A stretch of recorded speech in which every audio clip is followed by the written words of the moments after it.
Dear Alessia, 12:05:21. We celebrated last night. We went to your grandparents in the city. We took the F train up to 23rd Street and bought chocolate at Italy because your mama says Russians can't show up empty-handed. Just before we left, I gave myself a haircut. My hair grew long over this period of insanity, and it was nice to clear the energy, kind of a celebration into a new phase. Oh, yeah?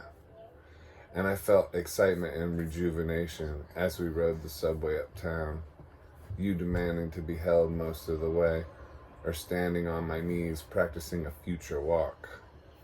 Being held and supported, but fairly strong just the same as you wobble and then look with excited eyes to get approval over the progress you're making.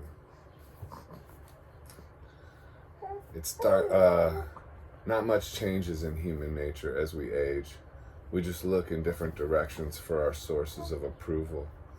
It starts with parents, then it evolves to friends, and perhaps showbiz or social media. They're one and the same, really. And ultimately, it winds up to God, to the creator of this whole thing. We wobble through stations, then we look.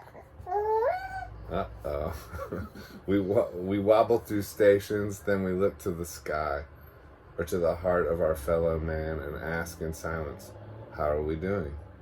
And where do we go from here? Me and your mama are aware of how grateful we should be. The fact that we get along, bless you, and are surrounded by love. Your connection with your grandma is epic. This is how much love, and as well as how much love your uncle has for you, and your grandpa Ron. As a father, it's wonderful to see, to hand you off, so to speak, and watch you dance and bask in the light and love of others. Me and Ronnie agree on so much about what's happening in the world, sitting there watching college football and breaking down the breakdown in our collective worlds. This was Chanukah.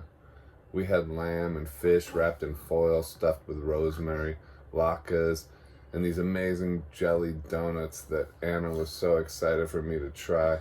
She wanted to film a reaction video, laughing my ass off. LMAO. We also had tiramisu and cheesecake, and then back to the couch to watch football. Ronnie made tea as well, and we lit the menorah, each of us lighting our own candle. New life, your life making this such an energetic occasion. A child calls for tradition to emerge, to celebrate together the potential of a profound love.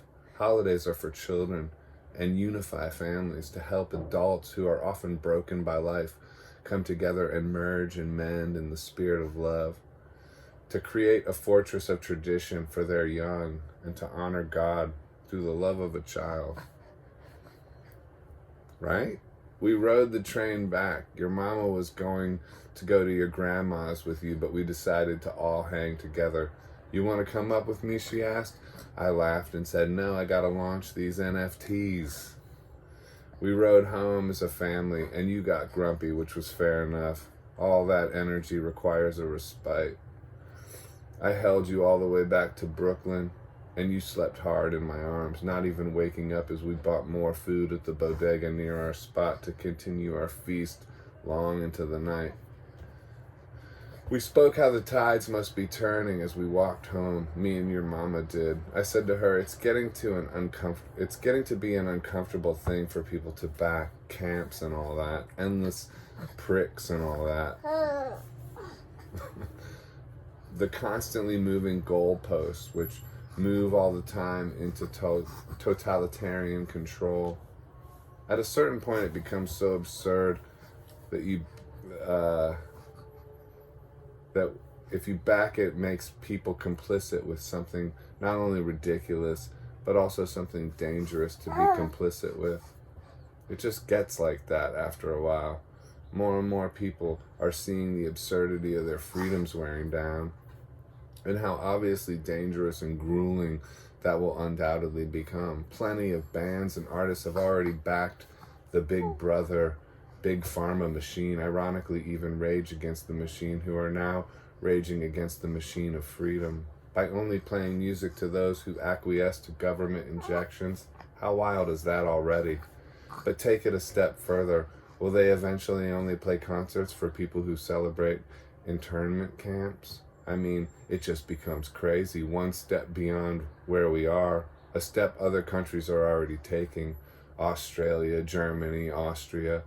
I guess time will tell who bows to the next level of oppression, who stays silent, who actively speaks, bless you, who actively speaks out against it. I don't think we are here on accident, and I don't think this is just an inconvenience till we can get on with life resuming normalcy. On the contrary, I think this is the great reveal, and what we do and say here now will echo for eternity. This is Super Bowl Sunday for our souls. We wobble on our Father's knees, then we look to his eyes expectantly and ask without asking, how am I doing? Wow. What'd you think? I loved it. What did you think?